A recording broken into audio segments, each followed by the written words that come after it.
네, 정치권 상황에 대해서 논평해 주실 두 분 나오셨습니다. 이수기 시사인 선임기자, 이상일 전 국회의원입니다. 어서 오십시오. 먼저 국회의원 지내신 이상일 전 의원님, 김성태 원내대표 단식 농성 어떻게 보세요? 지금 2018년입니다. 20대 국회고 남북 정상회담도 열렸고 말이죠. 네. 사실은 단식 농성이 좀 시대에 동떨어진 거는 맞습니다. 극단적인 수단이고 사실은 정치권이 정치력으로 풀어야 할 사안을 결국은 이 아주 극한 수단을 쓰는 건데요. 좀 사정을 보면은 또 자유한국당 입장에서 김성태 원내대표가 원내 일을 이끄는데 그럴 수도 있겠다는 생각이 드는 것이 지금 경찰의 드루킹 수사는 이미 많은 언론도 지적을 했지만 굉장히 부실 수사였다. 그리고 검찰도 수사 지휘를 제대로 하지 않고 있다.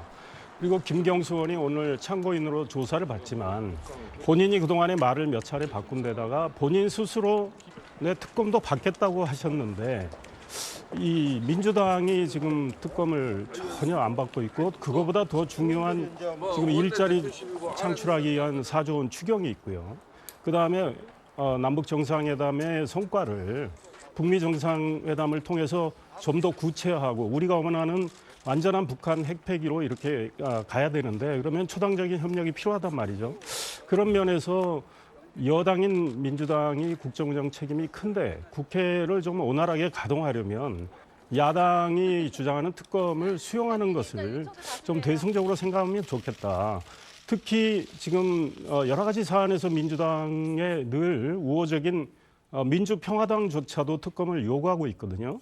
그런데 민주당이 너무 특검을 안 하겠다고 저렇게 벽을 쌓으니까 뭐 일종의 자유한국당에서는 최후의 수단을 쓴 건데요. 오늘 의장 주재로 여야 대표들이 만나니까 좀 현명한 해법을 도출해 줬으면 좋겠습니다. 예, 바른미래당과 민주평화당도 민주당이 특검을 수용하지 않으면 우리도 특단의 조치를 취하겠다 이렇게 이야기를 하고 있는 상황입니다. 어쨌든 간에 특검과 관련해서는 민주당이 야당들의 공세에 직면해 있는 상황인데 다시 원점으로 돌아가세요. 야당 원내대표의 단식 농성을 지켜봐야 하는 이수기 시사인 선임기자의 생각은 어떻습니까? 아마도 그 CCTV를 설치해달라고 청원이 올라왔다는 얘기는 뭐냐면, 그러니까 이제 그게 진짜 그렇게 해달라는 얘기는 아닐 거고 아마 절박감이 느껴지지 않는 거다라는 그런 국민의 여론이 좀 반영된 거 아닌가 싶고요. 거기에 또 이렇게 뭐 동의하는 얘기가 올라오는 거는, 그러니까 예전에 단식은 그야말로 독재 정권에 대한 항거, 그 다음에 그거 말고는 본인이 하고 싶은 얘기를 표현할 수 있는 방법이 없을 때, 이제 그럴 때 극단적으로 마지막에 선택했던 게 단식인데 지금 상황이 그럴 상황인가에 대해서는 아마 생각들이 좀 다르기 때문에 반응들이 약간은 냉소적으로 나오는 거 아닌가 싶고요. 그럼에도 불구하고 김성태 원내대표가 저걸 선택했다는 거는 저는 오히려 역설적으로 특검에 대한 합의가 곧 이루어지겠구나라는 생각이 들더라고요. 그러니까, 왜 그렇습니까? 왜냐하면 어차피 우원식 원내대표하고의 그 마지막 협상이 이제 조건부 특검을 받을 수 있다라는 예. 거 아니었습니까? 물론 뭐 논의할 수 있다라는 표현 때문에 본인이 나왔다고 하지만 어쨌거나 김경수 후보가 지금 들어가면서 또다시 특검을 받을 수 있다라는 얘기를 했고요, 본인이. 그리고 원내대표도 이 부분에 대해서 조건부라니까 나왔지만 특검에 대한 받을 수 있다라는 얘기가 나왔고, 그리고 지금 보면 어쨌든 물리적으로도 이번 5월 국회를 성사시키지 않으면 안 되는 그런 여러 가지 여건들이 있습니다. 당장 뭐 얘기한 대로 지금 뭐 의장도 임기가 끝나는 거고 여당 원내대표도 끝나는 거고, 그리고 그 김경수 후보를 비롯해서 박남춘, 양승조, 이철우 여야의 의원들에 대해서 지방선거에 나설, 광역단체장 그렇죠. 선거에 나설 의원들의 재보선이- 사직서를 수리를 본회의에서 의결을 해야 재보선을 동시에 치를 수 있다는 얘기죠. 그렇죠. 예. 그게 5월 14일까지 끝내야 되는 거거든요. 5월 14일이면은 뭐 얼마 안 얼마 안 남았습니다. 남았죠. 그러니까 그 전에 이게 끝내야지 보궐선거를 치를 수 있기 때문에 그런 현실적인 문제가 있고요. 그 다음번에 그 조건이 되고 있는 지금 판문점 평화선언에 대해서 뭐 비준 동의를 할 거냐 말 거냐 그 부분은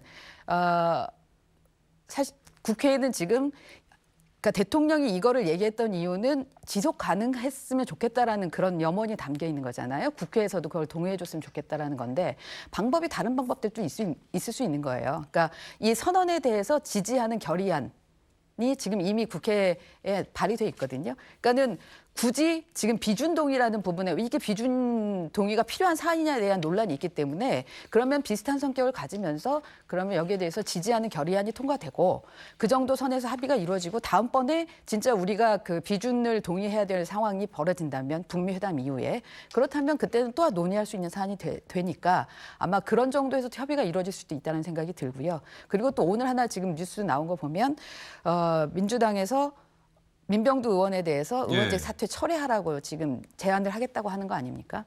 결국 그건 국회에서 열리면 지금은 그 사안에 대해서도 의결을 해야 되는 상황이거든요. 그렇다면 민주당 입장에서는 그 전에 열리기 전에 이걸 철회하라고 이 수순을 밟아가는 거기 때문에 곧 열릴 수도 있겠다라는 생각을 해보게 됩니다. 민병두 의원 거는 좀 잠시 뒤에 저희가 따로 한번 순서를 마련해서 민병두 의원 이야기 좀 해보도록 하겠습니다. 민병두 의원은 이미 본인이 사퇴 의사 철회했습니다. 조금 전에 입장을 내놨기 때문에 그 부분에 대해서도 저희가 한번 얘기를 해야 되겠다는 생각을 제가 갖고 방송을 들어왔고요. 자유한국당 이야기를 했습니다. 어쨌든 간에 국회 상황이 제1야당의 원내대표가 단식 논선까지 돌입해 있는데 특검 수용을 고리로 해서 어떤 형태로든 절충점을 찾지 않겠느냐. 일단 이런 전망들이 나오고 있고요. 어제 이 시간에 말씀드렸던 홍준표 자유한국당 대표의 이른바 빨갱이 발언, 이 빨갱이 발언과 관련해서 홍준표 대표가 거듭 해명을 했는데 민중당 소속 관계자들을 상대로 해서 빨갱이라고 했다는 것 아니겠습니까? 민중당에서 사과하라 이렇게 항의를 했더니 이 부분에 대해서 홍준표 대표가 어떻게 해명했는지 저희가 화면으로 보여드리겠습니다.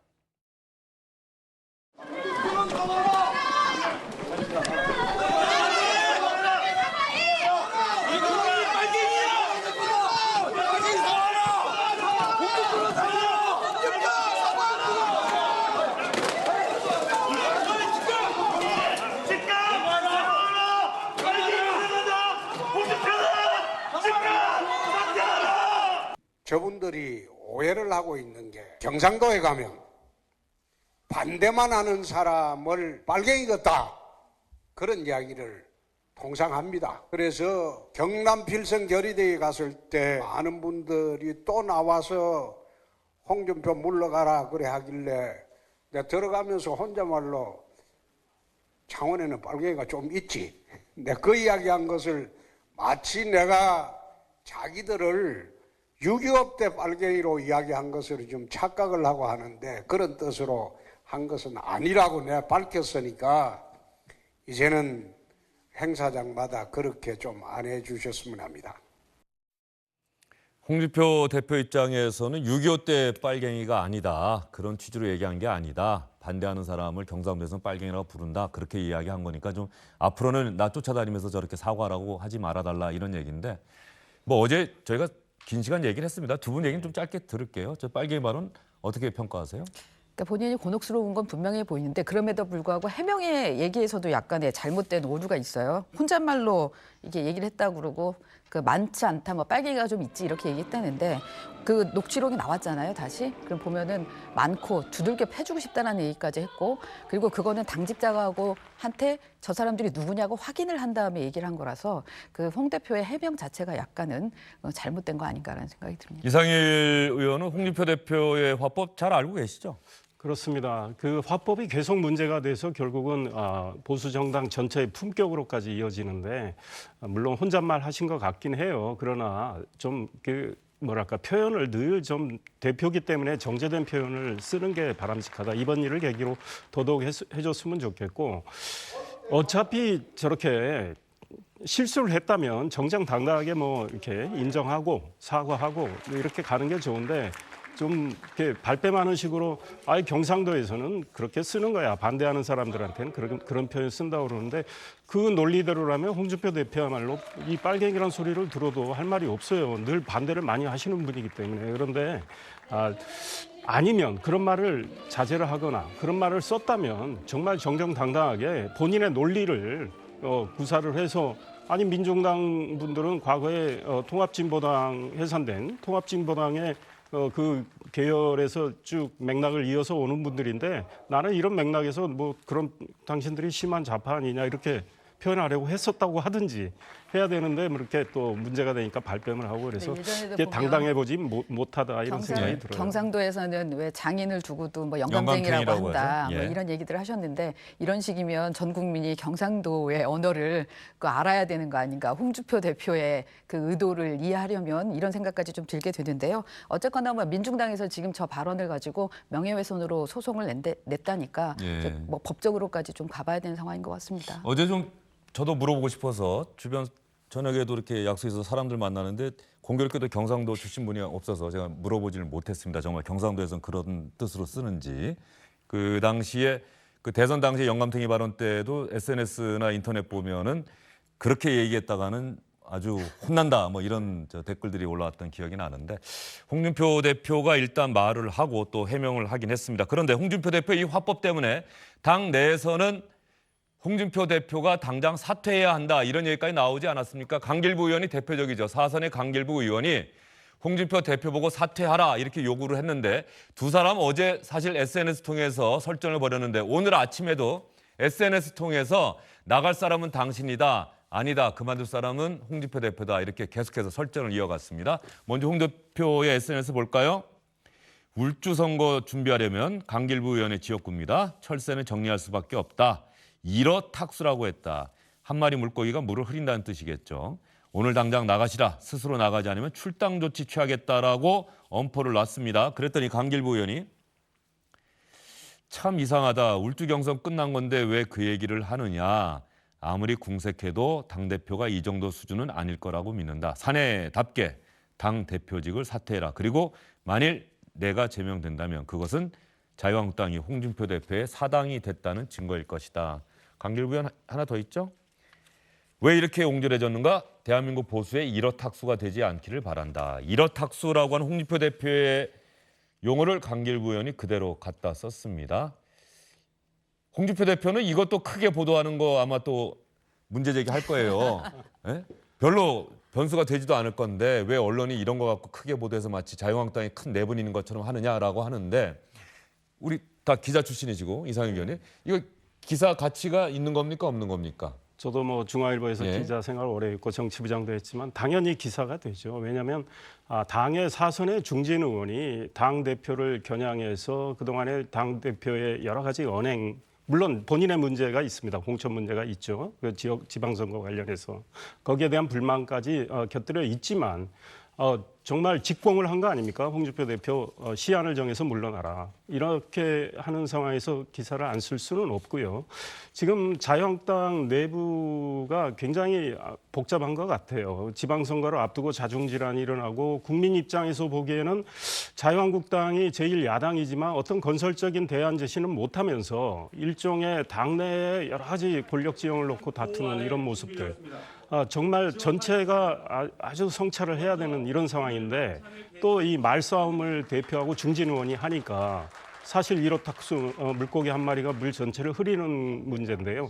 이거는 두 분이서 자유한국당 전체를 흐리는 것뿐 아니라 정말 건전한 보수 또 보수의 개혁을 원하는 그런 분들한테 굉장히 실망을 주고 있거든요. 그래서 정말 자유한국당의 이 중진들 또 지도부들 정말 아주 통렬한 성찰을 해야 되겠다 이런 생각이 듭니다. 예, 이수기 기자에게는 하나 더 말씀드린 다음에 질문을 드릴게요. 오늘 아침에 김성태 원내대표 단식 농성장을 격려 방문한 김무성 의원이 김성태 원내대표와 이런저런 이야기를 나누다가 옆에서 어떤 동료 정치인이 강길부 의원이 좀 너무한 것 아니냐 이렇게 이야기를 했더니 김무성 의원이 저렇게 이야기를 했어요.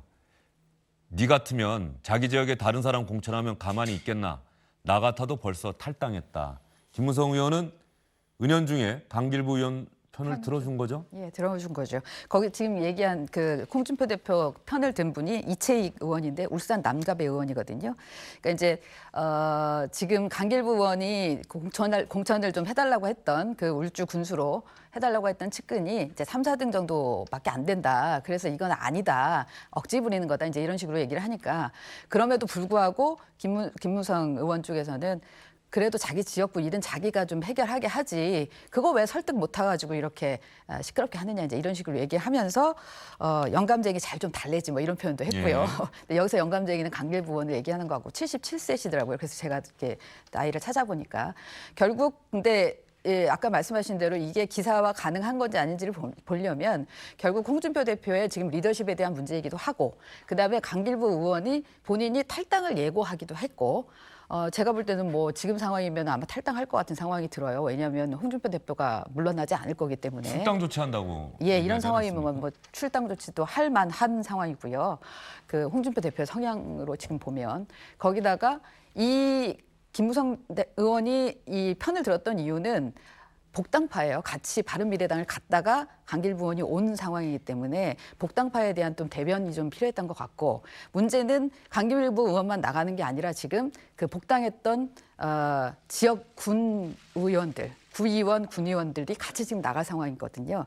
그러니까 이미 예고한 분들도 있고 이런 걸 보면 결국 선거라는 게 사람이 하나라도 더 모여야지 되는 상황인데 이런 식으로 내부에서 문제가 생겨서 자꾸 떨어져 나가는 상황이 되니까 뭐 김무성 대표 입장에서는 그 얘기를 하는 거죠. 예, 그러면 저희가 좀 이야기할 게 많은데 시간은 자꾸 흘러가고 있습니다.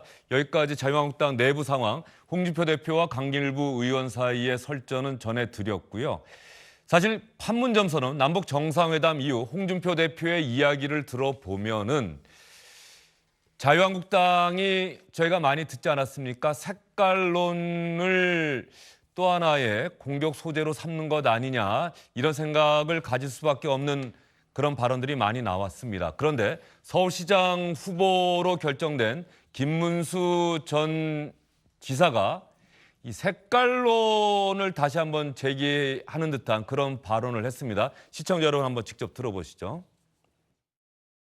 저는 문재인 대통령의 연설 과정이나 발언록이나 여러 가지 하는 걸 보면은 이분은 김일성 사상을 굉장히 존경하는 그러한 분이다. 김여정을 청와대에 불러다 놓고 뒤에 붙여놓은 그림 자체가 신영복 씨의 그림인데 그분은 명백하게 북한의 간첩이고 또 북한의 조선노동당을 위해서 대학생들을 김일성 사상으로 무장을 시키고 우리나라에서 배격하고 배제돼야 될 사상인데 이것을 대통령이 전 세계를 향해서 앞장서서 존경한다고 해버리면 대한민국이 어떻게 되는 겁니까?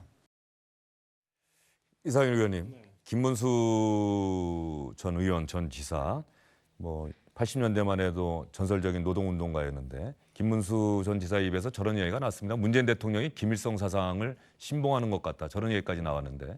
정말 많이 바뀌었죠. 지난해 또 박근혜 전 대통령 탄핵 국면에서 또 이 태극기 들고 나오실 정도로 사실은 거의 극우 쪽으로 많이 이동을 하셨는데 글쎄 뭐 신영복 돌아가신 그 전 교수 그분에 대해서는 그분이 통역당 활동을 한 거는 인정을 했고 또 88년에 전향서를 쓰고 복권이 됐습니다. 그러나 그분 활동에 대해서는 논외로 치더라도 문재인 대통령이 그분에 대해서 평가를 한다고 그래서 문재인 대통령이 김일성 사상을 존중한다고 단정할 이유는 없지 않습니까? 그리고 김문수 지금 서울시장 후보가 그와 관련해서 어떤 구체적인 팩트, 사실관계를 이야기를 하지 않았기 때문에 결국은 또 색깔론을 들고 나오느냐, 결국은 또 낙인을 찍어서 소위 말해서 이 보수 결집몰이를 하려고 하는 거 아니냐 이런 의도를 결국은 지적을 받게 되는데 좀 냉철하게 좀 선거운동을 했으면 좋겠다. 그러니까 지금 남북 정상회담과 결과와 관련해서도 자유한국당이 지도부가 좀 굉장히 공격을 하고 폄하하는 평가를 냈다가 당내에서조차 반발이 일어서 조금씩 말이 달라지고 있거든요. 그런데 보수 지지층들이 좀 우려하는 시각들이 있을 수 있습니다. 그러니까 예, 완전한 좀 압축해서 말씀해 주시죠. 예. 이거에 대해서는 지금 구체적인 로드맵이 안 나왔기 때문에 정부가 추가 노력을 통해서 북미 회담에서 이런 걸 만들어내도록 해라. 그러면 우리도 충분히 협력하겠다. 이런 정도의 평가를 했으면 저런 지적을 안 받는데 그래서 좀 보수가 달라져야 되는데 자유한국당은 과거에 그대로 머물러 있다. 이런 생각을 합니다. 색깔론이 맞다고 보세요? 색깔론 맞죠. 예. 근데 이제 색깔론으로 선거를 치렀을 때 예전에는 효과가 있었지만 지금은 이제 효과가 없으리라는 지금 예상들이 나오는데 거기에서 벗어나지 못하고 있다는 게 좀 문제인 것 같아요. 그러니까 뭐 나라를 통째로 넘기시겠습니까라는 슬로건을 김문수 후보가 안 쓰겠다고 며칠 전에 그랬다고 해서 좀 바뀌시는 건가 했는데 저 얘기 나온 거 보고서 변하지 않겠구나라는 생각이 들었는데요. 지금은 색깔론이 먹혔을 때는 사실 국민들이 이 북한에 대해서 갖고 있었던 생각들도 폐쇄적인 부분들이 있었고 여러 가지 불투명한 부분이 많아서 그랬던 게 있었는데 이번에는 저희가 남북 정상회담을 다 지켜봤잖아요. 저희 눈으로 지켜봤기 때문에 예. 각각의 다 판단들이 생겼고 그다음에 사실 신영복 교수 같은 경우는 가장 자본주의의 상징이라고 할 수 있는 소주의 이름을 딱 본인이 썼던 신영복채 있죠? 예, 신영복채로 썼잖아요. 이거 뭐 선전은 아니니까 말씀하시죠. 뭐 예, 뭐 처음처럼 처음처럼이라고 처음처럼 썼잖아요. 그리고 신영복 선생 글씨체 따서 한 거 아닙니까? 그러니까는 그분이 그런 분이라는 걸 알면 자본주의에 가장 유통이 많이 되는 그 상징인 술의 제목을 썼을 정도면 그거를 우리가 빨갱이 사상을 전파하는 그런 사람이라고 생각하고 그분을 존경한다고 그게 김일성을 존경하는 걸로 연결되는 등치시키는 게 그게 과연 먹힐까라는 생각이 드는 거죠. 그 말씀 들으니까는 그 소주를 드시는 분들도 김일성주의를 신봉하는 분이다 이렇게까지 또 설마 나가는 건 아니겠죠. 예. 그러게요. 예. 근데 어쨌든 간에 지금 자유한국당에서 홍준표 대표는 계속해서 지금도 주사파라는 이야기를 하고 있고요. 현 정권에 주사파가 있다고 하고 김문수 후보는 김일성 대통령을 향해서 김일성 사상을 신봉하는 사람 같다라는 취지의 이야기를 합니다. 이 얘기가 과연 지금 이 시대에 과연 우리가 들어야 할 이야기인지 이 부분은 한번 분명히 생각을 좀 정리하고 넘어가야 될 것 같아요. 자유한국당을 지지하는 분들은 거기에 다 동의를 할까요? 참 잘한 발언이라고 생각할까요? 저는 꼭 그렇지 않다고 봅니다. 자유한국당을 지지하는 분들 내부에서도 좀 지나친 그 색깔론 공세에 이거는 소위 말해서 지금 우리나라의 어떤 변화를 원하는 그러니까 보수든 진보든 이 남북 관계를 잘 관리해서 좀 더 평화롭게 그리고 북한 핵을 제거하는 이런 쪽으로 가기를 원하는 분들이 저는 보수층에도 많다고 보는데요. 그런 분들 입장에서는 저런 발언들이 아마 그렇게 동의하기가 어려울 거고 홍준표 대표가 남북 정상회담과 관련해서도 어떤 근거도 없이 주사파하고 북한하고 이면 합의를 했다는 식으로 이야기를 했지 않습니까? 그거는 정말 공격을 하기 위한 공격에 지나지 않는다. 그러니까 야당이 건설적인 대안을 제시하면서 야당이 생각하는 부족한 부분이 있거든요.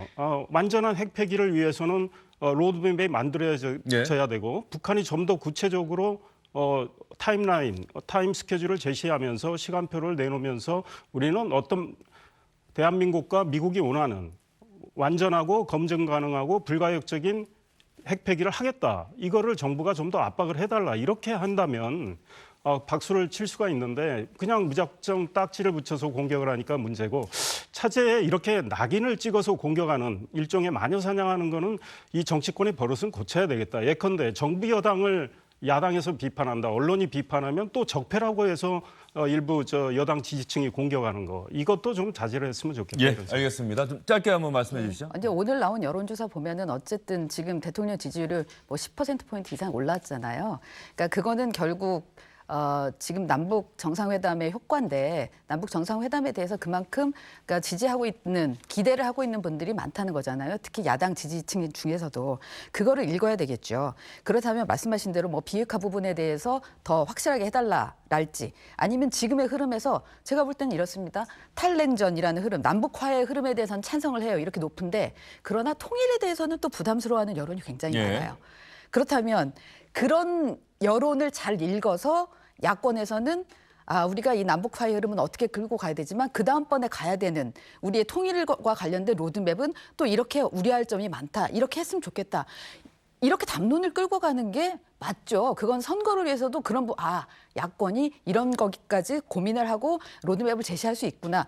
그러면은 수권 정당으로서의 준비를 해가고 있구나. 이런 걸 보여줄 수 있어야 되는 거 아니겠어요? 그런 담론에 대한 능력들을 키워가는 게 중요하지. 지금 과거에 연연해서 그 예전에 흘러간 레코드를 튼다. 그거는 좀 낡았다라는 생각이 들 수밖에 없습니다. 예, 색깔론이라고 하는 이 부분, 이런 비판과 지적에 대해서는 자유한국당이 좀 생각을 해봐야 되지 않을까 싶습니다. 물론 자유한국당 입장에서는 할 얘기가 있긴 하겠습니다만 많은 분들이 이렇게 생각하고 있다. 이 사실을 좀 인식하셨으면 좋겠고요. 시간이 좀 넘었는데 민병두 민주당 의원이 의원직 사퇴 의사를 철회했다라고 한 소식은 잠깐 전하고 가야겠습니다. 미투 운동과 관련해서 고발이 나오니까, 폭로가 나오니까 민병두 의원이 바로 피해자에게 사과를 한 뒤에 국회의원직을 사퇴하겠다라고 이야기를 했었죠. 그런데 지역구의 많은 분들이 사퇴 의사를 철회하라 이렇게 촉구하는 그런 기자회견을 정론관에서도 했고, 민병두 의원이 오늘 민주당 최고위원회에서도 사직 의사를 철회하라는 권고가 있었다. 당과 유권자의 뜻에 따라 사직을 철회하고 의정활동에 헌신하겠다. 지난 2달치 세비는 전액 사회에 기부하도록 하겠다. 이거 어떻게 봐야 됩니까? 뭐 당의 입장도 있고 그리고 이제 의석에 대한 고려도 있고 이랬을 텐데요. 어쨌든 당사자였던 그 여성분이 어떻게 받아들일지 아닐지 그 부분이 관건인 것 네, 같습니다. 그 부분은 꼭 한번 반응을 저희 기자들이 한번 살펴봐야겠다는 생각이 드는데, 자유한국당에서는 당장 논평이 나왔어요. 혹시나 했더니 역시나 쇼였다. 국민을 기만한 민병두 의원의 국회의원직 사퇴 번복은 반드시 국민의 심판을 받게 될 것이다. 그러니까 그런 지적은 받을 수가 있다고 생각합니다. 처음에 민병두 의원이 그런 결단을 했을 때 그래도 그 평가를 했는데 그 초심을 유지하지 못하고, 이유는 여러 가지가 있을 겁니다. 뭐 지역구의 지지자들 또 당의 지도부의 여러 가지 권유, 의석을 생각하고 있기 때문에요. 그러나 그거를 뚝심 있게 지켜서 본인이 초심을 그대로 밝힌 대로 실행을 해야 되는데 거둬들인 거에 대해서는 좀 아쉽다. 민병두는 뭐 저도 잘 알지만 그 의정 활동도 열심히 했지만 본인의 그 초심을 유지해 주는 게 더 좋았겠다 이런 생각이 듭니다. 예, 민병두 의원이 국회의원직 사퇴 의사를 철회를 했습니다. 지금 이수기 기자가 말씀하셨고 이상일 전 의원이 말씀하셨는데, 피해자분이 과연 어떤 반응 보이는지, 민병두 의원이 사퇴하겠다라고 이야기를 했을 때의 초심은 과연 무엇이었는지 한번 생각을 해봐야 될 것 같습니다. 두 분 오늘 긴 시간 말씀 잘 들었습니다.